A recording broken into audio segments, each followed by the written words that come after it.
নমস্কার বন্ধুরা, শ্রাবণী রান্নাঘরে আপনাদের সবাইকে স্বাগত জানিয়ে আমি আবারও একটা রান্নার ভিডিও নিয়ে আপনাদের সামনে চলে এসেছি। আজকের আমি আপনাদের সয়াবিন দিয়ে একটা অসাধারণ রেসিপি বানিয়ে দেখাবো। আশা করি আপনাদের ভালো লাগবে। তার জন্য কিন্তু আমার পুরো ভিডিওটা আপনাদের দেখতে হবে, আর দেখা শুরু করার আগে একটা লাইক দেবেন আর সুন্দর একটা কমেন্ট করতে কিন্তু ভুলবেন না। তাহলে চলুন সয়াবিন দিয়ে আজকের আমি কি বানাই সেটা আপনারা একবার দেখে নিন।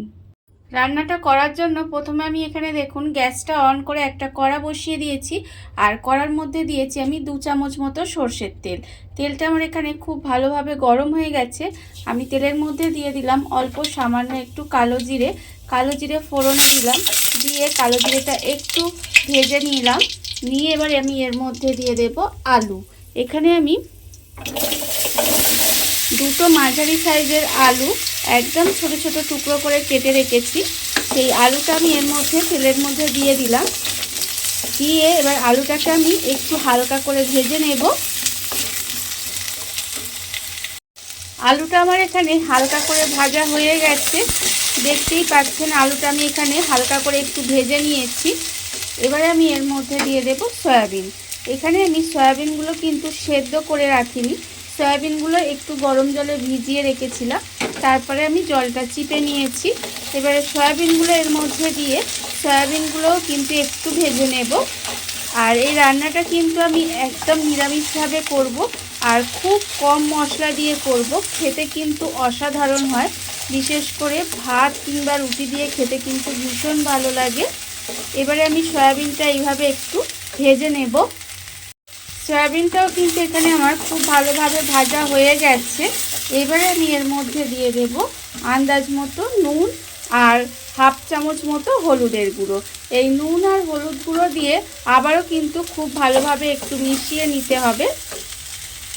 নুন আর হলুদ গুঁড়োটা দিয়ে আমি কিন্তু খুব ভালোভাবে একটু কষিয়ে নিয়েছি। আর আমি আগেই বলেছি এর মধ্যে কিন্তু খুব বেশি মশলা ব্যবহার করব না। আমার মশলাটা এখানে কষানো হয়ে গেছে। এবারে আমি এর মধ্যে দিয়ে দেব জল। এখানে কিন্তু আমি বড় বাটির 1 বাটি পরিমাণে জল দিলাম, খুব বেশি জল কিন্তু আমি এখানে দেব না। এইভাবে জলটা দিয়ে গ্যাসটা লোতে দিয়ে কিছুক্ষণ ঢাকা দিয়ে রান্না হতে দেব, যাতে আলুটা খুব ভালোভাবে সেদ্ধ হয়ে যায়। গ্যাসটা লোতে দিয়ে এইভাবে ঢাকা দিয়ে কিছুক্ষণ রান্না হতে দিয়েছিলাম। দেখুন এর ফলে কিন্তু আলুটা আমার খুব ভালোভাবে সেদ্ধ হয়ে গেছে। ঠিক এই সময় এবার দিয়ে দেব এখানে আমি 2 চামচ পোস্ত, 2টো কাঁচা লঙ্কা আর 1 চামচ চালমগজ একটু বেটে রেখেছিলাম, সেটা কিন্তু আমি এর মধ্যে দিয়ে দিলাম। দিয়ে এবার খুব ভালোভাবে মিশিয়ে দেব। মিশিয়ে আবারও কিন্তু কিছুক্ষণ এইভাবে একটু রান্না হতে দেব।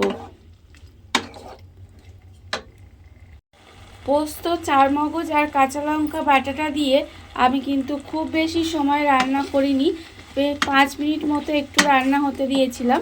রান্নাটা কিন্তু আমার প্রায় হয়েই গেছে।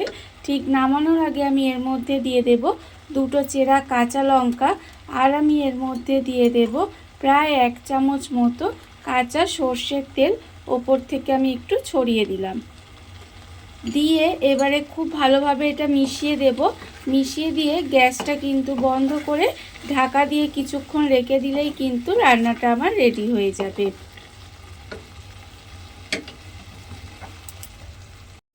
দেখুন বন্ধুরা, বাড়িতে থাকা কত অল্প উপকরণে কত অল্প সময় কত সুন্দর একটা সয়াবিনের রেসিপি তৈরি হয়ে গেছে, আপনারা দেখতেই পেলেন।